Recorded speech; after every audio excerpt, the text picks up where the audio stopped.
Chief, you're fucking this up. Those were the exact words my sicko hit me with. And he wasn't wrong. This isn't just a podcast, it's a movement. Real stories, zero fluff, battle tested wisdom, straight from the mess to the deck plates. If you're tired of silence, the politicking, and leadership cliches, you're in the right place. Welcome to Culture Keeper.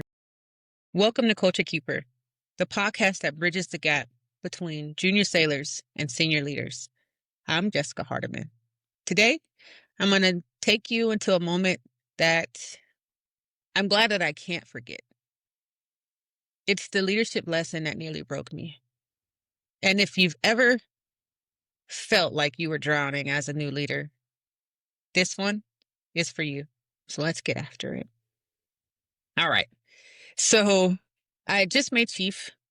I checked into new command, new platform, and we were months away from deployment. And I was excited. I was ready to get after it. I said yes to everything. I was fired up, wanted to prove myself, and collaterals, give them to me. How many? Easy day. I'll take all of it. Projects, you name it. If it was offered, I grabbed it. But here's what I didn't grab. Time with my sailors to learn them and understand their different nuances. I didn't create space to learn my job or a battle rhythm to actually lead. I was moving fast, but leading nobody. But leadership will always expose what you're hiding. And mine came crashing down fast. Fast forward a little bit on deployment. My sicko calls me into the office and he says, Chief, you're fucking this up.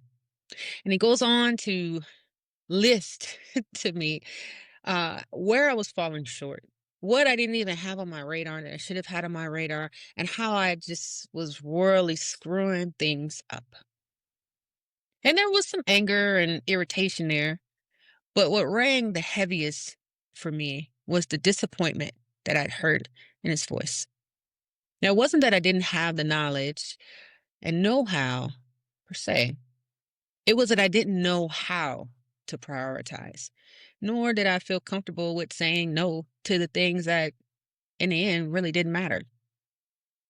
And I came to the realization that I can be as excited and wanting to get after it as much as I want to, but it doesn't replace prioritization. Now, some of you may ask, why didn't you just go to the chief's mess? Why not rely on the mess, right? It's what you all preach, and it's just supposed to be the thing. Well, unfortunately, that wasn't an option for me, which was another source of disappointment and added to that feeling of lost or hopelessness. And as hard as that truth was to hear from my sicko, what came next cut even deeper. My sailors, they felt it immediately. They didn't trust me. They saw me scattered, reactive, all over the place. Now, the gut punch came one day in the LRC. I'd walked in and overheard sailors talking about me. One of them says my name, and another just and says, man, she's a joke. She got fired from a bunch of stuff. And as I walked into the room, I had done a much better job hiding my surprise than they did theirs. But I didn't react or respond to the comments made. I mean, what was I going to say? I was a joke. I had been fired from mostly all of my collaterals. There wasn't a lie that was told. I said in their words, not offended, but convicted. See, I'd never considered how my actions or inactions would affect my division. And in that moment, I felt exposed. And when you find yourself down like that, you either drown in shame or you find something to hold on to. Now, I felt lost and lonely, and, if I'm honest, embarrassed. But God met me in that moment. A couple days later, I'm walking back into the LRC, which also served as our ship's library, trying to find something to read, and I stumbled across a book titled The Prayer of Jabez.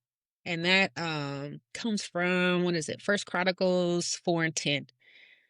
Now, to me, I felt like the prayer was simple, but it was so impactful. And it goes, "Oh, that you would bless me indeed and enlarge my territory, that your hand would be upon me, and that you would keep me from harm, that I may cause no pain." That was my anchor. I read that prayer every day for the rest of deployment. It steadied me. It reminded me that leadership isn't about proving yourself, it's about serving faithfully. And most importantly, no matter the storm, I knew that God was with me and He had my back. Now, the book didn't erase my mistakes, but it gave me the strength to face them and start showing up differently. The words of my sailors and my sickle hit like a hammer, but it also freed me. I shifted my focus and began showing up more consistently in CIC, whether I was on watch or not. My presence became my weapon. No matter the evolution, whether I was on a watch bill or not, I was present for support, for course correction, and most importantly, I showed up to show my sailors through my actions that I was in this with them. I also learned to say no. I'm a bit of an acronym junkie. And so the NO, I remix it a little bit, and I would say need to obstruct. Right. And when I think of obstruction, I think of a structure that with the proper tools and the proper time can be removed.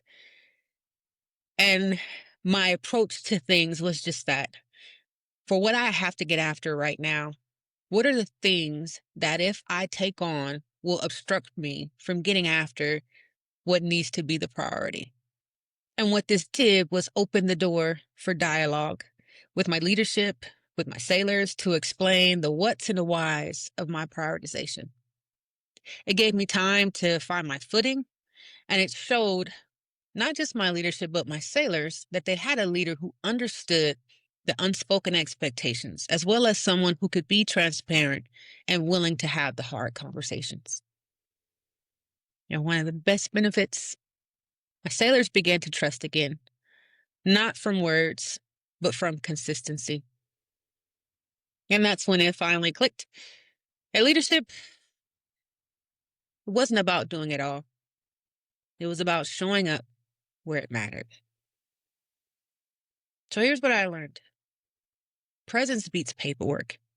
And I'll take it one step further. Presence beats titles. Something else I learned? No, it isn't a weakness.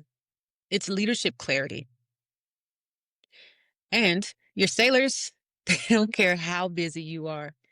They care if you show up when it counts.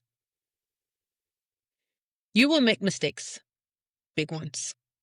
The question isn't if you'll stumble, it's how you will recover and who you'll become on the other side. So here's my challenge to you. Don't waste your mistakes. Name one today, own it, and use it as fuel. And if this episode hit you, share it with a shipmate climbing the same hill. So if you're ready for what's next, episode 3 is live now. And it's called What Your Leaders Aren't Telling You, but Should Be. And here I'm pulling back the curtain on how the mess really sees you. So go give it a listen. You won't look at leadership the same way again. And if no one has told you today, let me be the first to say, thank you for all that you've done, all that you do, and all that you will do. Until next time, keep the culture. Lead on. Culture isn't just kept, it's shaped. Every sailor, every day. Keep the culture. leader.